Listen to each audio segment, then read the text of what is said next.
What's up guys, Terrence here with Retro DNA. Hey, nobody cares. Nobody cares. And today I'm going to be going over my fully customized dirt arcade racing cabinet. I'm super pumped to share this with you. I know a lot of people have been waiting for this video, so we're going to check it out here shortly. Since it's running a PS4, I'm also going to go over my top listing of PS4 steering wheel racing games. Let's do it.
Just a quick look at the inside here. As you can see, just some standard LED strips on the back end. I keep the back open because the PS4, well, I don't want it to overheat. But I think I mentioned this in a previous video, but my inspiration for this cabinet actually came from obtaining this old beat up PS4. It was fully operational, listed on OfferUp, but it was absolutely crap. It was actually inside of another cab, and I said, oh man, I can use that you know, for this cab idea that I have to do a dirt cab. So, you know, she's too ugly to sit on a shelf, but that's okay. I'll just shove it in the cabinet and make it work that way. Starting at the top, stock A1up monitor, video card, and then you see the steel mount here used to mount the steering wheel itself. Now, the back end of the steering wheel had to be opened up so that I could make everything fit. We basically mounted it flush just by positioning everything right where I wanted it, bolting it into the actual sides of the cabinet itself, and then simply mounting this on there. I used basically your standard kick plate and then another cut down piece of wood from the A1up and placed it at the front. Created a quick little tiny like placement bracket for it. And then what I did, you can see it's pretty messy looking from the inside, but I used wood filler to fill this whole thing out. So the whole thing is actually got wood filler around all those edges to kind of make everything nice and tight and secure. One thing that works really well in this cabinet as well is this particular set of speakers. These are just basic Logitech computer speakers. They're actually just sitting right here. The sub is just sitting here, just got a little bit of Gorilla Tape to hold it in place. But man, this thing rumbles and I love the sound. I'm not 100% sure, I will add it in the description, of the type of speakers, but man, I love this speaker set for this cabinet in particular. Nice deep bass. It makes the car sounds awesome when it's revving up, when you hit the dirt, when you go through water, all that stuff, man, you really feel it. It's just a great overall speaker set and relatively inexpensive. I'll post a link to that in the comments as well. And then of course the PS4 is at the bottom, running directly from the back of the steering wheel. We've got basically your standard pedal base, which I'll go over next. All right guys, just a quick look at the riser here. You can see what I did was actually use, again, nothing but the A1up wood. This is an old unused marquee here. Simply cut some 90-degree angles into that. Laid her flat, screwed it in on each end of the inner side of the riser here. Took another old marquee, fastened it both to this and to the back of the riser. So it's just a T-shape, basically formed out of two old marquees. And then of course, the remainder of that marquee in the back, I was able to just mount here at the bottom of the pedal base. Beyond that, I screwed everything in so she's nice and solid, very little give to her. Good, nice, solid base. Opened everything up with a nice clean cut, and there you have it.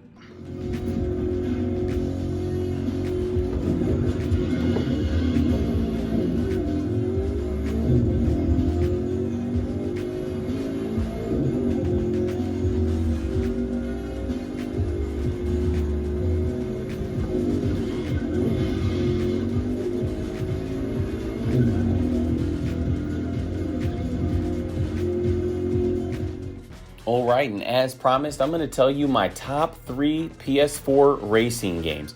Ladies and gentlemen, these are games you must own if you're going to build a PS4 racing cab. They simply don't get any better than this. And the first one on that list, my number 3 must-own game, is The Crew 2. Now, I'm going to be honest. The original game, The Crew, set the bar extremely high. A ton of fun.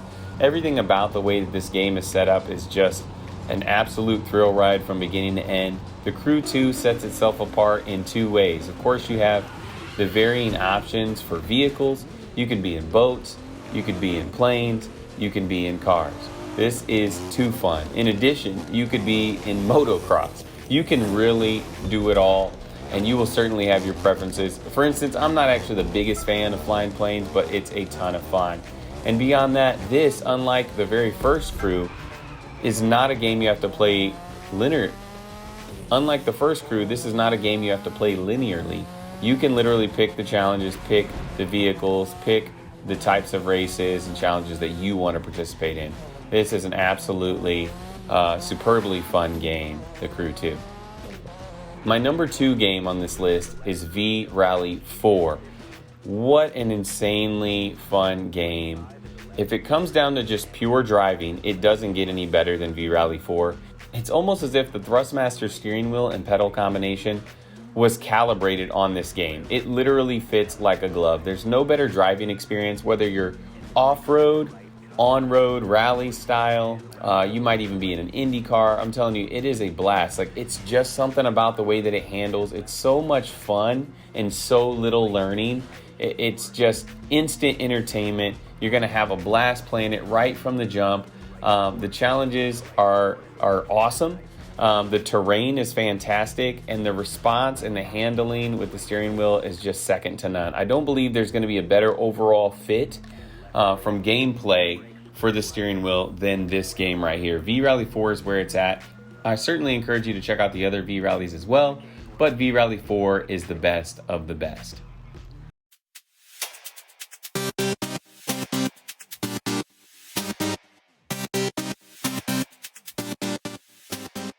All right, and your game of the day is going to be my number 1 recommendation, what I feel is the best overall game for the PS4 when it comes to racing, and that is Dirt 4.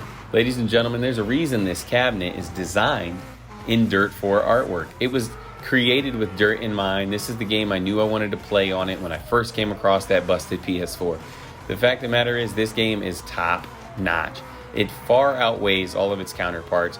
It's much easier to manage and to drive than the Rally series, even though Rally 2 is a great game. Graphically and in terms of overall gameplay, this is a fantastic game. It outseeds all its counterparts there. It is a little challenging to learn, especially in comparison to V-Rally 4.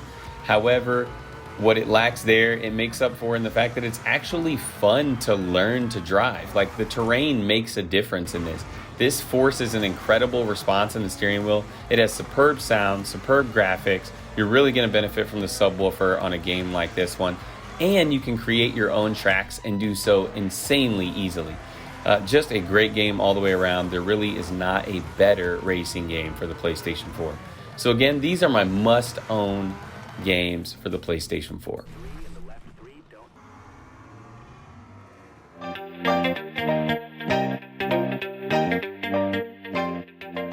Today's comic of the day is none other than Marvel Premiere number 15, which was released by Roy Thomas, the writer, and Gil Kane back in 1974. This, of course, is the first appearance and origin story of Danny Rand, aka the Iron Fist. The story starts off with his father, Wendell Rand, who, when he was a child, was in a place called Kunlun, which is essentially a mystical city of great power and unknown origin, and led by a person named UT.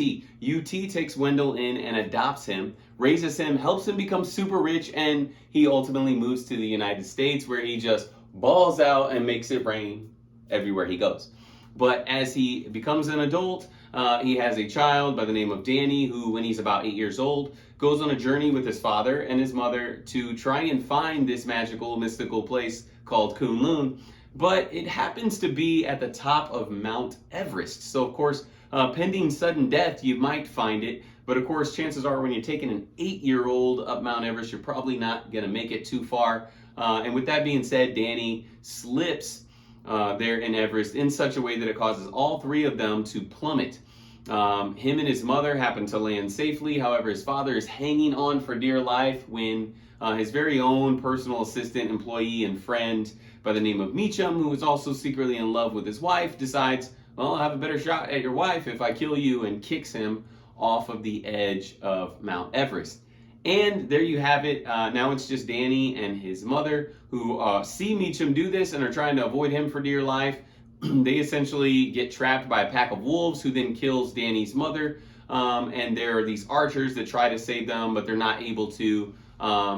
After his mother dies, however, the archers are able to get Danny. They take him to the magical, mystical city of Kunlun, where he finds UT and is granted one wish. And what does he wish for? Of course, revenge. He wants revenge against Meacham for the death of his father. He wants revenge. So he's granted revenge, and he's trained by UT's understudy, a guy by the name of Lai Kung, who helps him train in martial arts, helps him learn to channel his chi, and has him train his fists by punching rocks and sand to develop the callous strength that he needs to fight well. And ultimately what ends up happening is at age 19, Danny gets this opportunity to defeat a dragon and obtain the powers of the Iron Fist. And he does defeat the dragon, not in some glorious battle, but instead by hugging him. I know it sounds pretty lame, but ultimately he notices there's a dragon tattoo on the chest of the dragon and says, I bet that has something to do with his power. So he covers it with his body, hugging the dragon, hanging on for dear life. And then essentially that works and kills the dragon. And it also burns the dragon tattoo into Danny's chest. Shortly after that, he goes into this cave, puts his fist into the molten heart of the dragon, and boom, voila, he now has the power of the Iron Fist.